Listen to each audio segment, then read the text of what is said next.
when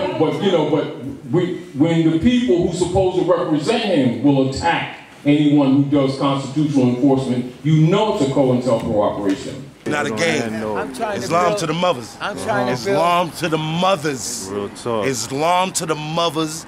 Dudes is disrespectful to good, noble morals. It's not right, and it's not right. It's not right. It's not right. It's gotta be a check. It's gotta be a check, because that's what it's about. Real Checks talk. and balances, right? But don't be discouraged, because we knew these things would be. Which is, again, is it not in our memory? I told you why I founded the round table. Told you why I put things out of sequence. Rainy days, we're sitting in the living room, me, you, and some other sisters, with some others that were selling birthright and doing all kinds of stuff, right? Yes, and didn't we talk about these days? Well, here we go. Now, I have this to say to you. I appreciate you much. There can be, you know, we pick things, we know we'll do and sit around, have coffee, and critique what we should have done. Well, you all tell the truth. Can there be a better constitutional lesson than what you got tonight? Yeah. It cannot be. And we thank you for it. And I'm appreciating you. And I'm appreciating that brother right there with that camera. Watching it from a little boy. Islam. And remember he walked in that courtroom and that magistrate told you you don't have a right to preserve your rights? Yeah, I remember it. But you stood on your right, didn't you? As a young brother, didn't you? Yeah, absolutely. Islam. Yeah. Watching y'all is my reward. That's all I got to say. Facts.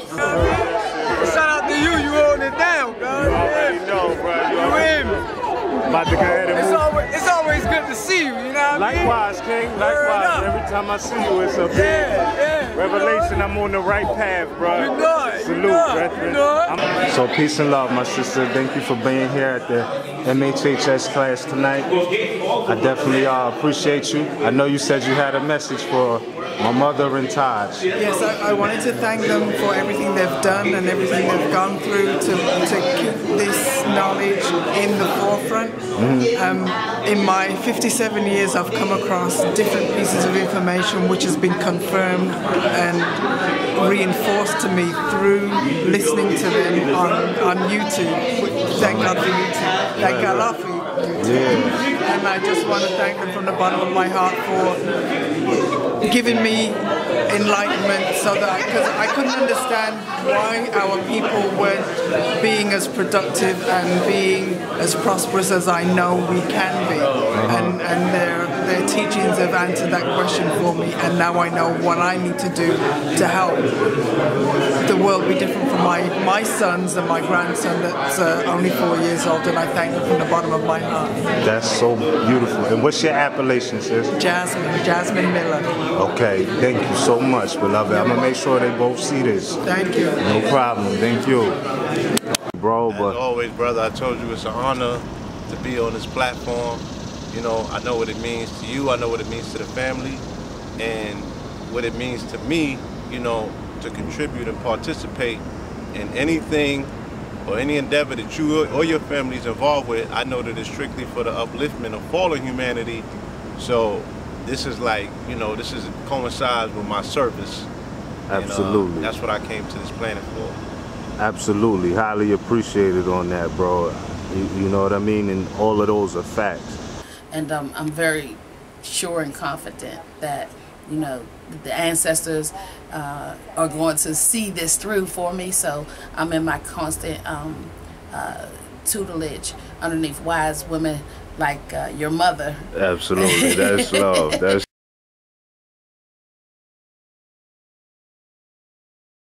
and so it's not by accident that you're in my business today, that she's here today. Absolutely. And this was one of the, you know, I put it to the spirit world, and I put it to the universe, and the universe never fails me. So that's love. Yeah, serious. 50 years, you know now. I've been knowing them since I moved on Park Avenue in '62. I've been knowing them Since 62. Between 62 and 63, somewhere like that. I know it's over 50 years I've been knowing him. I know I've been in the present for 54 years. I'm 64. Wow. Yeah, y'all know that. Yeah, I know he's always older than what he looked. Always. No, nobody believed when I was 20 years old, they thought I was 14. They did. I'm tell you how. My brother Boo was 4 years younger than me. So he can go to liquor store. Remember High Grades was right here? He can go in. He can go to liquor store and cop. I had to show ID. I had to show my damn ID. My brother go to liquor store. My brother was a bouncer at Fuller's at 15 years old. You know, it's like a certain spirit in the air right now. It's just, excuse me.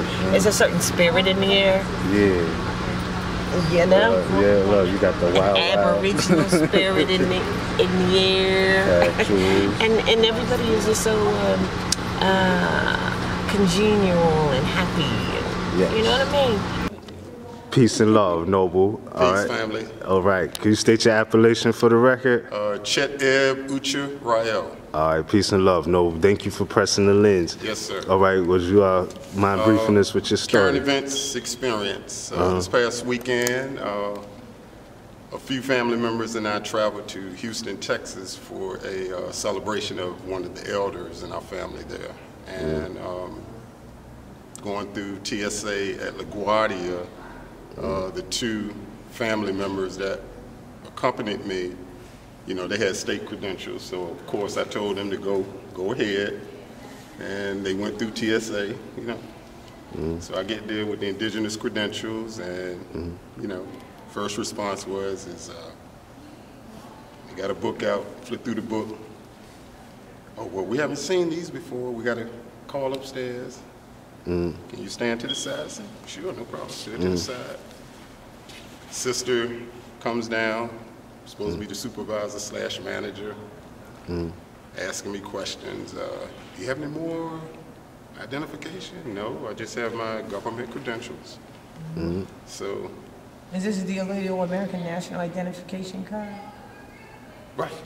From RVBey? Right. All right, got her. So she goes upstairs. About 15 minutes later, she comes back down, and a couple of European guys are with her. I guess they like management or something, because, you know, a situation like that, they want to come in and weigh in and see what's going on. So anyway, she was asking some questions. Why don't you have a passport? Because I'm not a U.S. citizen, I'm an indigenous American. Do you have a birth certificate? I said, no, I have a record of birth. I don't have a birth certificate. So go back upstairs. She comes back down, and then she gets on her cell phone and calls over a policy enforcer. So the guy came over, he looked, nothing wrong with these, gave them to me. So by then, the line had gotten real long. I'd already missed the flight with my other two family members. So anyway, she said, hold up, sir. Started calling me sir after that. And she brought another TSA woman over. She said, well, she's going to escort you. She took me to the front of the line. And all these people that I had watched go by while I'm there dealing with them, they were waiting in line to go through, the scanner and everything. She walks me to the front of the line, helps me put the stuff in the plastic container. Containers go through. She stood guard on the other side, because a lot of times when the containers go through, you standing there waiting to go through the scanner, and your stuff is on the other side. And you don't know who might reach in and take something and be gone. But anyway, she stood over there. Once I got through, the policy enforcer was over there. He escorted me all the way to the gate, made sure I got my ticket, and this was the key. He said, sir, can I leave now? Wow. I said, sure. So he left. Then I went on to Houston. Coming back, I don't know, it's a lot of sisters that have these supervisor positions with TSA. Yes. Sisters organized. That's so she came out. She was much more pleasant than the one in New York, And she was very receptive and everything. And she did the same thing go away a couple of times and come back. But then, when I explained to her about the Real ID Act, and that it's going to be fully implemented in 2020, and it begins in January of 2018, and that act applies to U.S. citizens. It doesn't apply to indigenous Americans.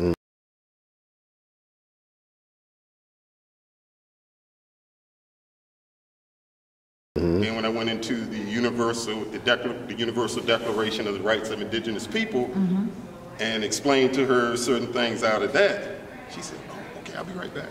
So she left again, and then she came back, and she had this TSA card that she gave me that has a toll-free number on it. And she said, sir, if you can, at least 24 hours before you travel, just call this number, explain to them, you know, who you are, and when you get to the airport, we will assign an escort for you so you can go through TSA and you won't experience no more delays or anything. Wow. Right. I said, okay, thank you.